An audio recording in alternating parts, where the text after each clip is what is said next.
Welcome into Rogue Football. I'm your host, Jordan Lugo. Thank you so much for tuning in here. We are just over a week away from the NFL regular season kickoff.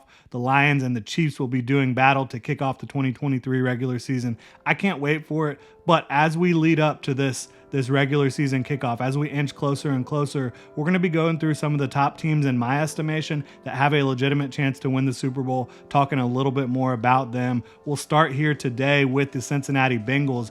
If you're enjoying the content here on the channel, please like, subscribe, hit that notification bell. The number one thing you can do though is subscribe. As I mentioned, trying to get to 1,000 subscribers as fast as possible so we can monetize here. So again, if you enjoy what I'm doing, please hit that subscribe button. Let's go ahead and get into it though with the Cincinnati Bengals. I think for me, the number one storyline is still the Joe Burrow calf injury. I believe that he will be able to overcome this because he's just wired that way. He's overcome a lot of preseason drama, injuries, different things throughout the beginning of his career so far. So I think he will be able to overcome the calf injury.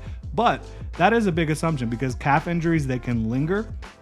We've seen that throughout the NFL. If you come back too quickly on a calf, it can really slow you down and hamper you. But I think that Joe Burrow will be able to overcome that. And assuming he is able to overcome that, I absolutely think the Bengals are one of the top 2 to 3 teams favorites to win it all. Now, Vegas, they have dropped the Bengals down to 5th in the Super Bowl odds. My guess is that's because of the Joe Burrow injury, because you look around this roster, you look at the talent they have, the coaching they have on both sides of the ball, the star at quarterback. I think that there's no question they're one of the best teams in the league and definitely one of the best teams in the AFC. For me, looking at Joe Burrow and what he's doing with this offense, they started running out of the gun a lot more in 2022, running and throwing the ball out of the gun. I think that serves them well because Joe Burrow comes from a spread offense. You have Jamar Chase, T. Higgins, and obviously Tyler Boyd as well. So you run 11 personnel with those guys out there with Joe Mixon. You also added Chase Brown in the draft, who runs really well from that shotgun look, a guy out of Illinois.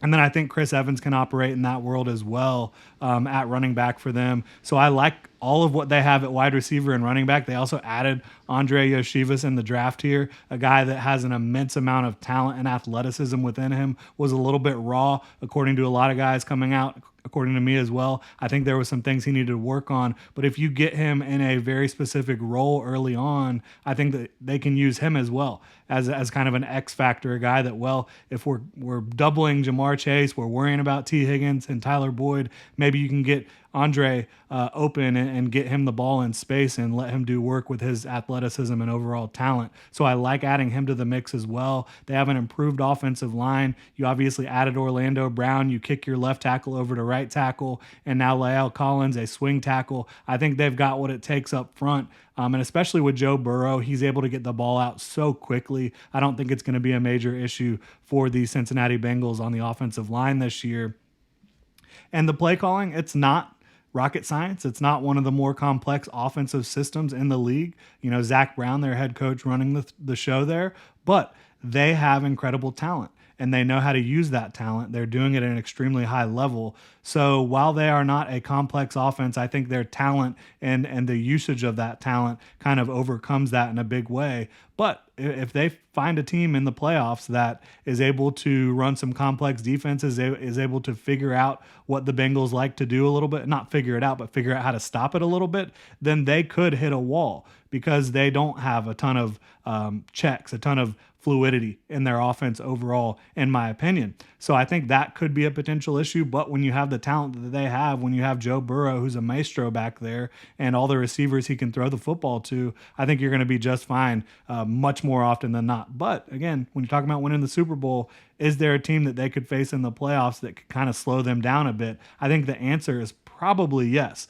But I think that the way that their defense can complement their offense is what makes them one of the most difficult teams in the NFL to beat in the playoffs, because Lou Anarumo is one of the very best defensive coordinators in the game today. He can really change week to week. I say the offense isn't as fluid. The defense is extremely fluid. He's able to kind of get into the world that you don't want to be in as an offense, as a defensive coordinator, and they've got a lot of talent. Their front seven is absolutely loaded. The defensive line, the edge rushers, the off-ball linebackers, they are loaded with that group. And then you drop in Miles Murphy, who I think is one of the more underrated players in the 2023 draft, to that mix. I think he's going to be a guy that will absolutely be able to help that defensive front down the stretch in 2023.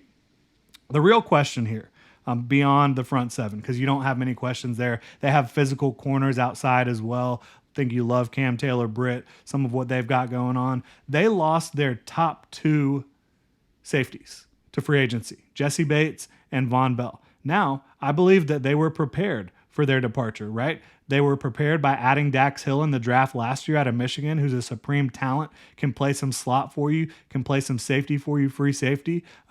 Is he going to be ready to kind of take on that role? I'm not positive. You also add Nick Scott from LA, the Los Angeles Rams. I think he's a very talented safety that's a really smart safety that is going to kind of help keep this whole thing running on the back end. And then you also drafted Jordan Battle out of Alabama. I think a guy in 2023, another underrated player that the Bengals added this year. I think Jordan Battle just does everything the right way. He plays 100 miles an hour, but he's smart as well. Got a lot of intensity within his game that he brings to the field. So I think you can feel pretty good about the safety room. But how quickly do Dax Hill, Nick Scott, Jordan Battle, how quickly can they kind of erase the memories of Jesse Bates and Von Bell, because those are two of the best safeties in the league, and they got paid like it. So I think that's a big question for them. I did also love adding DJ Turner in the second round out of Michigan. They like adding those Michigan guys on the back end. DJ Turner plays the game like he's much bigger than he is, but he's only about 5'11", 180, but he runs a 4.26 40. He has incredible athleticism. I think he's a guy that is going to quickly prove to be one of the best young corners from this draft class, and help the Bengals defense on the back end. Again, even though there are questions at safety, with Big Lou dialing it up, I believe that the talent is there to get the job done, and there especially is the coaching to get the job done there. And later on in the season, I think you could see this team really find its way and be the very best version of itself when they need to be the best version of themselves. And that's when you're getting into January and potentially February. I think they had a really, really good draft, as I mentioned, with Miles Murphy, DJ Turner, Chase Brown, Andre Yoshivas. I love also adding Charlie Jones, who's going to be working on special teams returns for them early on. But this was a guy out of Purdue that no one could cover in the Big Ten. And you've got talented cornerbacks on every single team that they faced last year. They don't have the talent at Purdue to really compete at the highest level with all those teams, but nobody could cover Charlie Jones. I think he was a tremendous addition to this wide receiver room. So they might have the very best wide receiver room from top to bottom in the entire league, even beyond that top three. They're still my easy favorite to win the AFC North, even though the AFC North is loaded with a lot of talent.